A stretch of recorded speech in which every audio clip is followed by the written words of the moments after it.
Hi, everyone. I'm so excited to be here today. I think, as my grandma would say, we're pleased as punch to have you here today.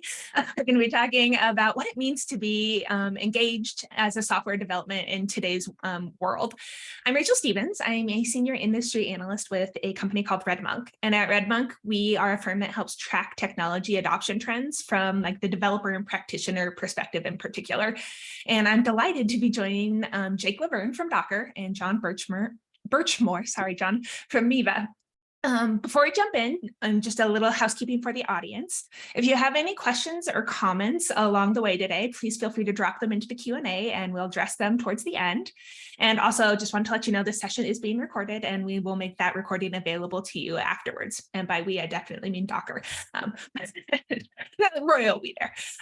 So that's our housekeeping. And now one more thing before we dive into kind of the meat of the discussion is we want to do quick intros just to level set with everybody so you can kind of understand where we're all coming from. So Jake, let's start with you. Can we get just a quick intro on who you are and what you do with Docker? Sure. Nice to meet you all. I'm Jake Levirne. I head up product here at Docker, and I've been focused on building cloud and developer tools, both here in Docker and in my past for about 6 years now. Wonderful. Thank you so much. And we're excited to have you. And then on to Jon with the same question, but with Jon, I'd love to dive in just a little bit more. We'd love to hear about you and some context around what you're doing, but we also want context around Miva as a company. So could you add just a little bit of color when you answer in terms of what Miva does, what you're working on, what are some of your technical challenges, just kind of helping the audience understand where you're coming from, technically speaking as well. Yeah, certainly. So my name is Jon Burchmore. I'm the CTO at Miva. I started my career back in the very early 1990s, writing Windows document management software, and came to work for the company that became Miva in 1997, and was here as that company transitioned into what Miva is today, which is a cloud e-commerce platform provider. So we sell software and services around building online stores. Our niche that we've found over that, almost 30 years now, 25 years, is we do really well with merchants that have very complex product lines or products that are difficult to sell online, whether that's auto parts with complex parts finding solutions or rings like engagement rings, expensive engagement rings, swimming pools. We have a customer that sells swimming pools online, if you can believe that. And you can imagine that the challenges we face with that are kind of data complexity challenges, data size challenges. We have customers with well over 1 million SKUs online and all of the kind of things that go along with that. This year, the primary challenges that we're focusing on right now come around something that probably a lot of people won't find surprising, but as the economy's taken a downturn, our customers have had more pressure on costs of maintaining and building websites. So kind of the features that we have slated for release this year are around enabling non-technical developers to maintain the stores, to do marketing tasks, to do things like that, and just lowering that cost of maintenance. Very cool. And I honestly never realized that people bought swimming pools online. So you learn something new every day. I love this. So we're going to dive in. The kind of impetus for this discussion is that Docker earlier this year released a state of application development report, and it shed some light on some of the key trends that we see impacting development teams. And one of the things that we really wanted to dive into is some of those trends and some of the things that we're seeing in the world that are underpinning those trends. In particular, we wanted to talk about the nature of distributed work these days. And I think that's something that everybody is dealing with in some form or fashion in the pandemic and post-pandemic world. But the report talked about how teams and development teams in particular are more distributed than ever. And so what I want to talk about with you all is how you're helping your development teams navigate this new reality and kind of keeping our eye on that big picture, not just the challenges of remote work, but specifically what does developer productivity start to look like in these distributed teams? So that's where we're headed.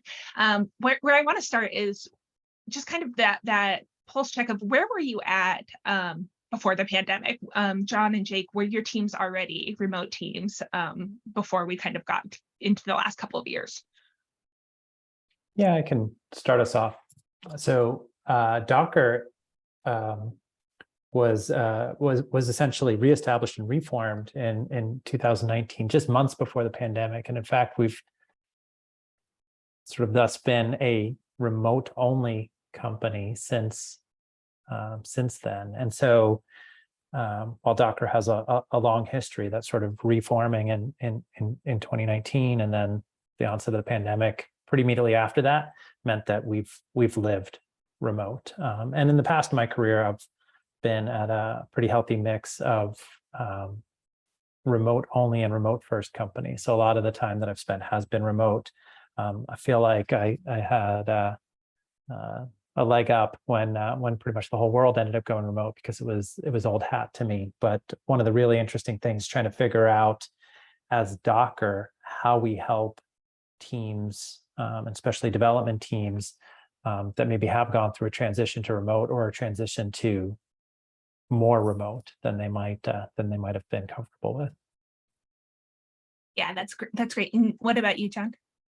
Well, so for most of its history, Miva was an in-person company based here in San Diego. We had started to have some remote work, mainly because we acquired a company that became basically our operations group that was based in Tampa. And so, there was collaboration with the team in Tampa, but that was pretty much limited to operations and maybe some of our technical assistance center employees, like our call center employees.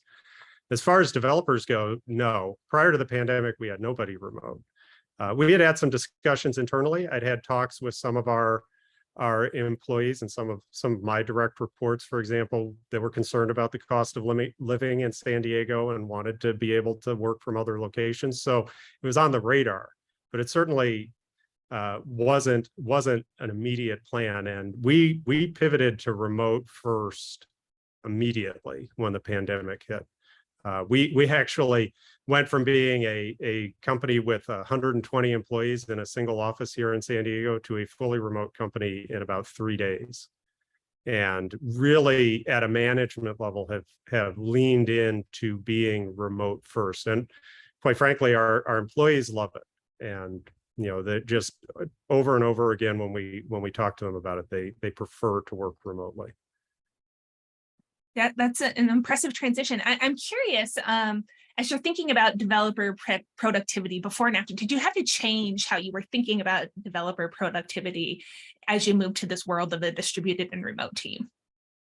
Yeah, well, so I think everyone, or at least everyone I've talked to, had the 2020 productivity boost. And it's interesting, when we went remote, we were right in the middle of what at the time was probably our most ambitious product development cycle ever.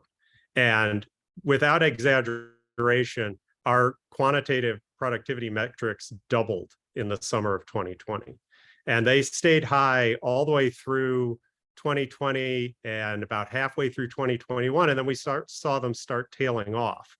And that was really interesting to me, because we had no employee turnover in our core development team in that time. So we had the same employees, we had the same processes, the same tools, yet our productivities could be so dramatically varying over that period of time. It made me think, well, clearly something else is going on. And that's where I really started getting focused on the idea of developer engagement. And when we met as a management team at the beginning of 2022, that was one of my focuses, as we're looking forward to, and we actually brought it up as part of our developer roadmap.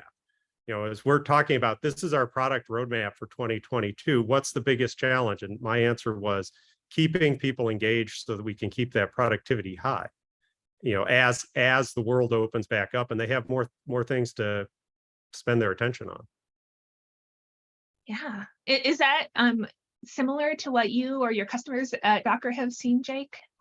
Yeah, I think some interesting things from the Docker perspective have been massive growth in our development organization during the pandemic, and especially over the past year. So yes, 2020 was a high productivity year, and I think that's true in general, both at Docker, but across the industry. We are trying to figure out, all of us, right, how to have healthy, high productivity, remote engagement development culture. And so it definitely looks a little bit different this past year or year and a half compared to that first year. But the interesting challenge for us especially has been hiring and onboarding in this type of either remote environment. And so a lot of that has looked like making teams feel like the core unit, and teams are definitely developers' homes, right? And so there's a small group that they can onboard into. But then the interesting question always comes up around, how do we make sure that across teams we're getting the collaboration and engagement we need? And so that's probably some of the biggest challenges that we've been working through just over the past 5 or 6 months. Yeah. These are all really challenging things that I think everyone is grappling with. I think both of you kind of touched on collaboration as key parts of how to get everybody working together well. And Jon, you were kind of talking about how you do have quantitative metrics around productivity. And I think that's interesting because I think productivity is a notoriously difficult thing to measure well, because you kind of have the things that are easy to measure, like you could have lines of code or story points that I think we all realize are going to be things that are challenging metrics, to say the least, or have downsides as metrics, so that they can be data points. But if you're using them exclusively, you might have some misaligned incentives and local maximas that you're hitting. And then there's also things that can be really helpful for how a team is doing in terms of just overall team health, productivity, throughput, all of those things. But sometimes this can feel like a step removed from like actual productivity. So I'm wondering, has it been a challenge to think about measuring productivity and collaboration, and how are you generally approaching that? Well, for my part, we stick pretty much as to the extent that we measure productivity in that way. And I'll start by saying that we're not hard quants on that kind of stuff. The numbers are there, they're interesting, but from my standpoint as a manager and a manager of teams, I'm far more interested in more qualitative things, and that's kind of instinctive on my part. I don't know if I could put a hard number on it. I think Jake maybe has some more value there, but when I think about team health and team productivity, a lot of it just comes back to how much is the team engaging with itself, right? And is that engagement bottom up, or is that engagement from peer to peer? And a healthy team to me feels like a team where the peers are engaging as well. It's not everyone just going upstream to get their problems solved. Yeah, I would echo that. We have an interesting blend here. So the biggest approach that we take to measuring productivity is not actually at the individual developer productivity level or the team productivity level in the traditional sense. I mean, we're definitely not measuring lines of code or any other output. We even push ourselves away from higher level measures of output, like meeting delivery timelines, and instead focus a lot on outcomes. So in general, Docker is a very outcome focused company. We follow an outcome-driven development approach. What that means, though, or what that sort of depends on, is that all of our teams are not they're not development teams per se. They're cross-functional teams, right? It's really a collaborative and agile team that's got both design and UX, product management, engineering, in cases where it makes sense, marketing embedded in the team. And so the team's measure of productivity and success is usually tied to a specific business measure or business outcome that the team owns, and that's aligned up to overall company outcomes. And just one really tangible example is we measure and are trying to improve depth of engagement of Docker users, right? We want to see daily engagement going up. We want Docker to feel like it's a 5-day-a-week product, right? That people get a ton of value out of. And so that high level metric of daily active usage or daily engagement does end up being reflected in each of the teams' goals and outcomes that they're working towards. And so, one team might be about daily active engagement around a specific feature or daily active engagement of brand new users. And that goes a long way towards having a measure of effectiveness.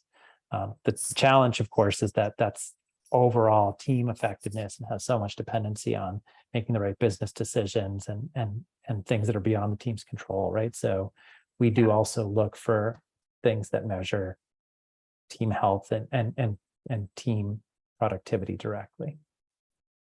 Absolutely. It's a challenging thing, and it's definitely, I think you both kind of got, it's more art than science. It's outcomes, not outputs, and all of these put together weaves into a much more complicated story than I think anyone is quite prepared to grapple with sometimes, because there's a lot of art to it.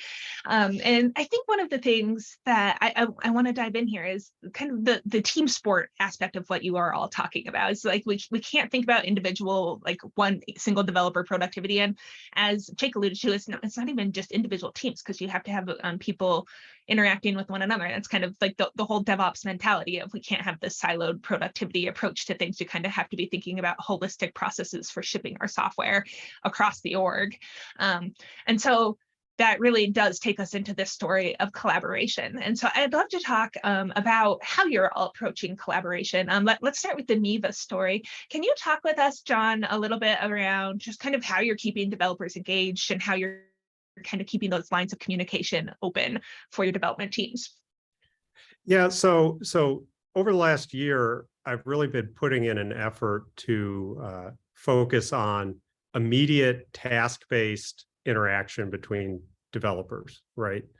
Don't schedule a meeting for a week out and then talk about it in a group of 5 people. Get together immediately and work on things together, right? That's something that we had in the office that I think we really took for granted. Hey, Joe, I'm having a problem with this. Can you come over to my desk and look at this, right? How difficult is that in a remote world?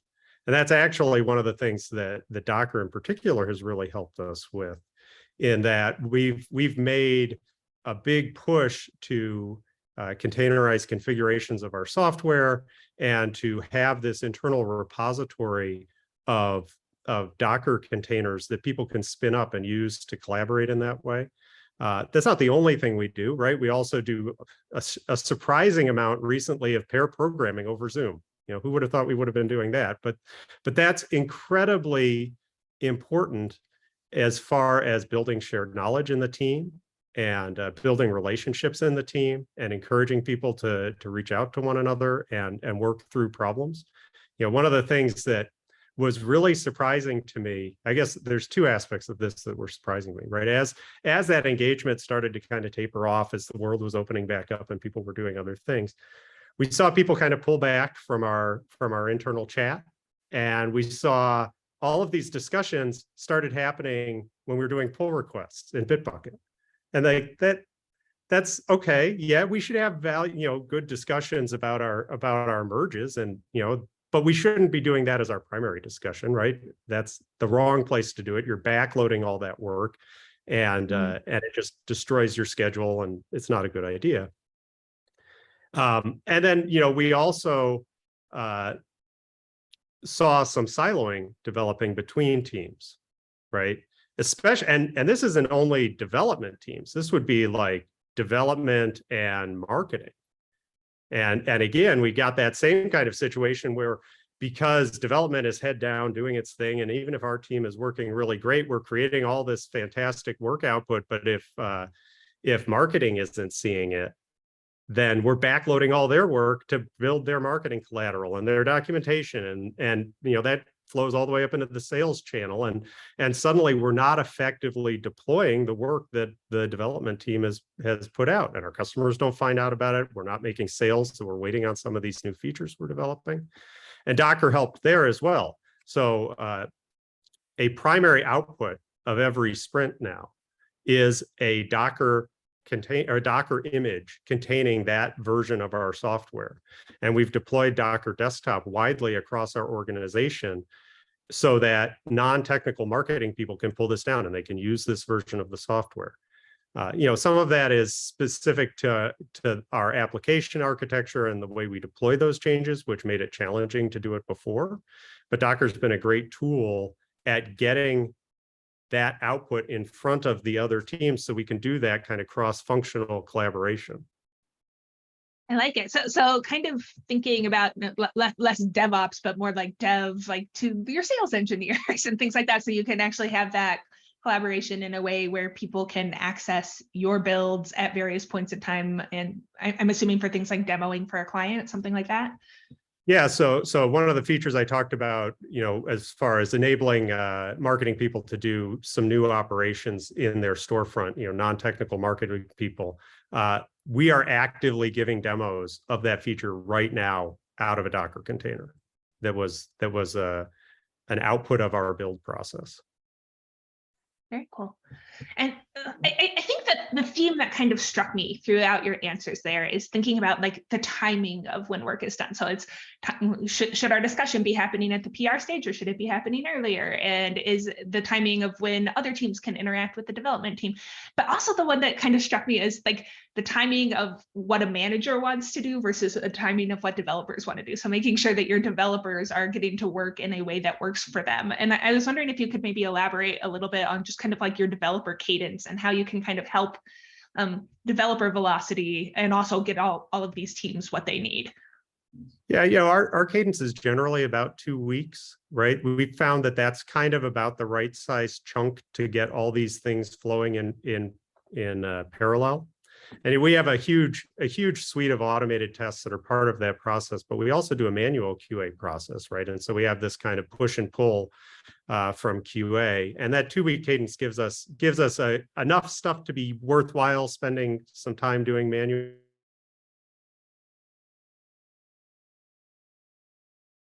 We put out our final release candidate. It's been my experience that developers really like to put their head down and write code, right? I know for myself, that's what I would like to do. There's a funny story. When we had our physical office in Miva, our development group was right next to the cafeteria and like the rec room. And there was actually a foosball table right outside the door. And so we built this, when we did the build out of the office, we had this insane, like foot thick, double insulated wall just to keep the noise from like the foosball table from disturbing people. And I think there's some truth to the fact that like left to their own devices, a developer would love to just have everything they need right in front of them and to work a problem from start to finish and not come up for air until it's done. And I think what we saw in Bitbucket is a little bit of a reflection of that. So as a manager, right, the challenge there is getting them communicating in that process. I told Jake a couple of weeks ago, I was shocked when we did our performance reviews this year. One of the things that we talked about was this, be engaged, don't get stuck on a project and work on it. And I had people telling me that they felt uncomfortable asking for help on problems. And that's something that would never have happened in a physical office, but it seems like, in my mind, it's a little bit related to that tendency to just want to go heads down and grind on a problem until it's done. And so, as I was saying, as a manager, a lot of the things that I'm doing that we're trying to institute at Miva are around encouraging and facilitating people to communicate earlier in the process, right? And that's why, for example, I think the task-based focus of our interactions is very important, because I think it's important to let the developers know that there's a purpose to these interactions. It's not just, come sit in a Zoom meeting as a fly on the wall while someone else is talking, right? We're actively doing something that is valuable to your work and will make you more productive. Yeah, I like that. And I think it's, yeah, can you tie this back to something that the developer values, which is I want to write better code, have a better product, have better output, which is all great. Jake, it sounds like you all have slightly different team organization structures. It sounds like you're more cross-functional teams. So I'd love to talk about kind of just the challenges that you've had with that, and maybe just any challenges as Docker has grown over the years that you've seen. Yeah. So while we do have this strong cross-functional team structure, we have a lot of the same challenges that John's talking about, which is those teams now become the silo, right? So while we've gotten pretty good at making sure that any given engineer or developer doesn't feel like they can go just heads down on one thing, and they do feel connected to this team of, call it 6 or 7 other folks, we end up with now silos in the next level, which is across our 21 different teams, what does it look like for them to collaborate? And in fact, that's become siloized. That's a word. So siloed. So an example that we've seen of this is like in our own build pipeline, which is the place where changes from across teams get integrated together. We identified a pretty big bottleneck, almost to the point of feeling serialized, where people would queue up builds for the distinct services and code bases they were working on in order to see how those changes would integrate together. And that just meant that while you could iterate rapidly on your own, and you could iterate rapidly in a team context, you couldn't iterate rapidly in the context of services that have interdependencies with each other. And so one thing we did there, our dev platform team took a project called tilt.dev, and Tilt is actually a company we acquired just a few months back. They have an open source project that we continue to maintain and grow called tilt.dev. We took that and our dev platform team deployed it across our engineering teams. And what it really does is it lets you almost bring that build and staging process more local, lets you experience like what it would feel like to have your integrated changes go through a build that feels much more like a tight dev loop. And that unblocked a bunch of that bottlenecking that we're seeing. So we're coming at it from a tools perspective, which has been nice, but we also have a lot of the sort of broader collaboration perspective that we're trying to address, which really just comes down to like some of the same examples that John was talking about. Like there are a set of things that are useful to collaborate around code in order to accomplish, but there are also things that are better to collaborate around running software. And we use our biweekly sprint demos and even offsites. We've started doing more offsites where we get together in person again, but just ways to collaborate around the thing that's running that you can sort of see and touch, as opposed to just collaborating around code. I really like that. And I think one of the things that both of you have kind of hit on in this answer is something that we've seen at RedMonk too, right? I think a lot of times people are loath to talk about tools as a silver bullet because they are not. Like it's one of those things where you can't just buy your way into productivity.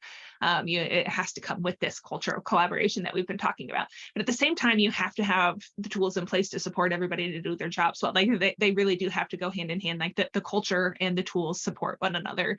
And I think you both talked about it in terms of the ability to get teams the information they need in order to kind of see integrated tests, like all of those things. So it's figuring out what tools unblock your team at what points and how you can kind of work those into your workflow, which I think is very cool. Can we spend a little bit of time though on that culture question? And in particular, I think part of the way that we need to collaborate is in this world of like psychological safety, and having practices, like be it from like the retro or how you ask for help, that kind of John alluded to, that makes engineering feel like something that is not going to be scary. So how do you help people have that fear of breaking the build go away? And so John, could you maybe just talk a little bit about how you have built like tools, processes, culture at Miva that helps engineers feel comfortable in their work? Yeah, absolutely. So this is a unique challenge at Miva because of the way our product is used and because our customer base is pretty diverse and our software is incredibly complex and configurable, has options on options on options. And right, how does a developer know that, especially maybe a less experienced developer, how do they feel comfortable getting in there and making changes and knowing that they're not going to blow everything up? And I think honestly, it starts with culture, right? So the culture, we have what I call a no mysteries policy. So I always encourage our technical people to run a problem to ground, right? Even if it takes them some extra time, and I make space for that in our process. Hey, you are allowed to make sure you understand what you're working on. And I encourage them to spend the time to understand what you're working on, what its impact is going to be on the rest of the software, how it's going to integrate in with the ecosystem as a whole. Because ultimately that becomes a learning process, and that's how you turn a junior dev into a senior dev. They've gone through this, they've experienced this kind of thing, they've taken the time to learn these things. It's also a tooling problem for sure. And we have, I think on our master merges, we have 42,000 automated tests that run right now. I mean, it's an absurd number of automated tests. There's so many automated tests that we have to actually pare it down at times so that it doesn't take forever to run. And we built that up over time based on our institutional knowledge of, like, these are the problems that we've run into, and these are the configurations we have to test. And that gives developers a lot of safety. And I think, Jake, you were talking about that a little bit too. When you're talking about cross team merges, right? You want to be able to run that CI system and make sure that it's going to pass the automated tests. And we have that in our CI system. We also have that in local development environments so that developers can run it locally. That's very important. We have some tooling around the CI system so that if something fails in the CI system, you can actually replicate it locally, so you can diagnose it and look at the data when it was failing. And we also have this enormous collection of very complex configurations. So the last time I looked, it was about 350 full on, deployable, well, not really deployable, but full configurations of our software, like end-to-end configurations of our software that we can pull from that library and test code on.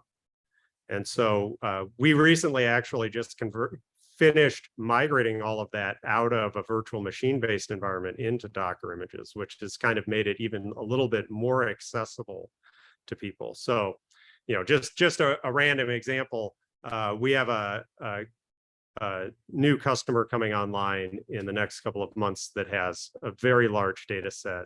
And this morning when I logged in, one of the professional services people working on that project messaged me and said, hey, we're having this performance problem. Well, we have a variation of that data set that we can test on.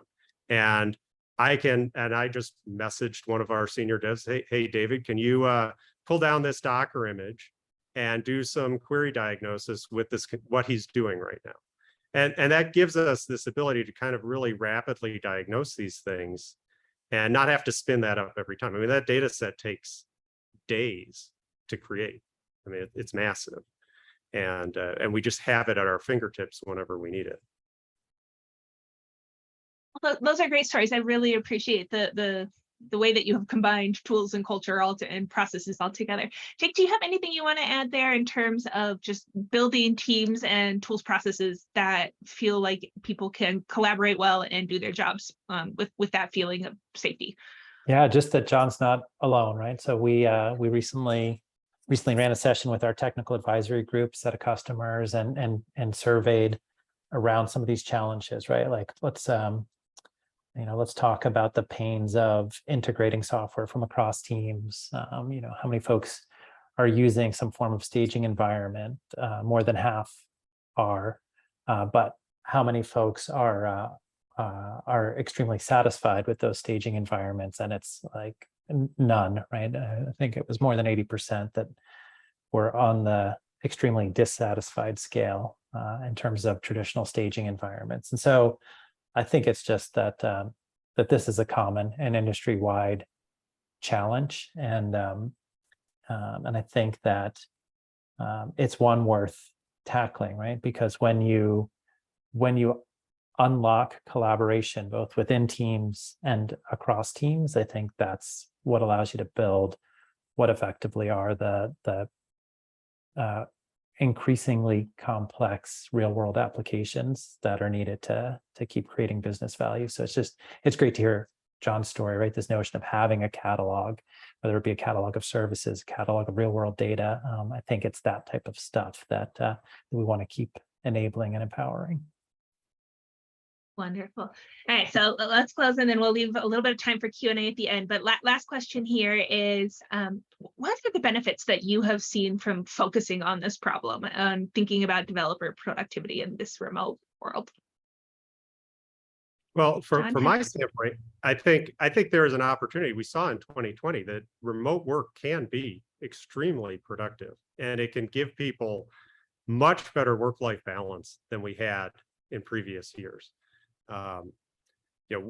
Just speaking for myself, we had a baby back in November, and working remotely, I've spent way more time with that child than I would have if I was at work, 9, 10, who knows how many hours a day, right? And we can do that, and we can be productive. And it does feel at times like it's a little bit more work to get that productivity, but overwhelmingly, it seems like it's worth it. Wonderful. Anything from you at the end, Jake? No, just couldn't agree more. We want to help.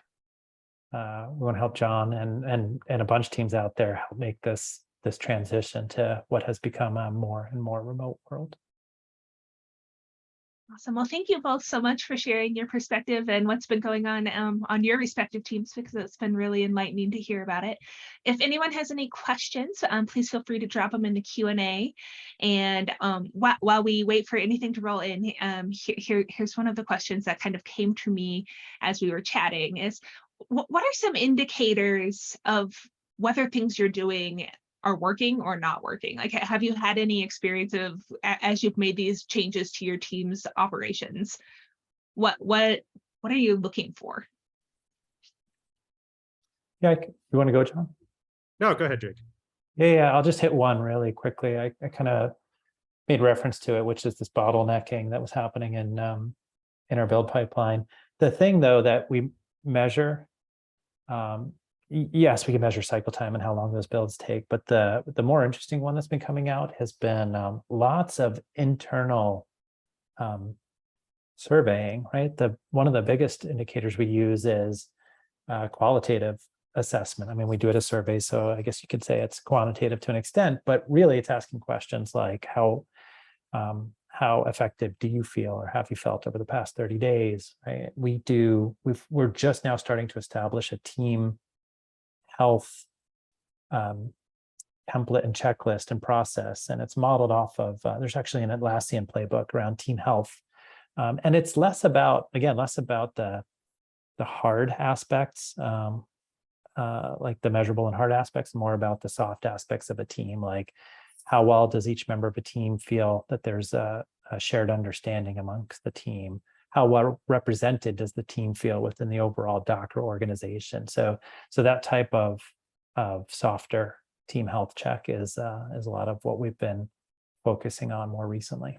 In addition, of course, to the outcome-driven approach we were talking about earlier. Very cool. Is that something that everyone can access? Is that kind of tiered levels of access? How are you sharing that information with your teams? Yeah, we're just starting, and it's not me sharing the information with the teams. These are teams doing self-assessment, right? Yeah. Mm-hmm. So it's we do end up sort of getting a dashboard across teams, and a lot of what the VP of engineering, Jon Levirne, and I do is try to focus on areas of unblocking and helping create sort of a higher team health score, whether it's a team health that we were gathering anecdotally in the past or one that we're gathering more systematically now. And Jon, anything from you? Well, I think I kind of touched on it a little bit earlier. I'm sorry, I didn't mean to talk over you. Oh, you're good. I was just going to reprompt on the question. So okay. No, I think I kind of touched on it a little bit. For me, where I really feel a intuitive measure of the team health is to the extent that people are interacting peer-to-peer with one another, right? And that would be both within teams and then cross-team as well, as Jake has been talking about. We do measure, we measure, how many tasks are we clearing in a sprint and those kinds of things and all the typical metrics. But really, if I was going to put a feel on it, it's how ambitious do we feel about the projects that this team can take on. A healthy team feels really ambitious, and they feel like, hey, we can do these big things. And the features that we're working on this year are big things for us, and lots of moving pieces, and that makes me feel like a team is healthy because we're able to manage that complexity. Yeah, I like agree that. completely. I love that way of framing it, and we hadn't chatted about that, but like how ambitious does a team feel is a great measure of how healthy that team is. And one of the things I think it was Jake who mentioned, like the challenges of onboarding. I was wondering are you seeing any, like either bringing new teams on or new people onto your team or having people churn off of the team? Like, are there any things that you're looking for in that regard? So I'm probably not a good person to talk about this. Our development team has ridiculously low churn, and in software development, in our core software development, we haven't done any hiring recently because of that. I could say company-wide, our people ops team has done a really good job of kind of streamlining the remote hiring process, and we've had great success in the rest of the organization hiring. From a development standpoint, I think it'll be a challenge when we get to that. But it was a challenge before. Bringing someone up on a 25-year-old product with all of the complexity and stuff you would expect in a product that's been on the market that long is always going to be a challenge. Fair enough. Yeah, we've been maybe to that same question. We've been having a little bit of hyper growth, which has been good. It means that that there are a lot of new faces at Docker.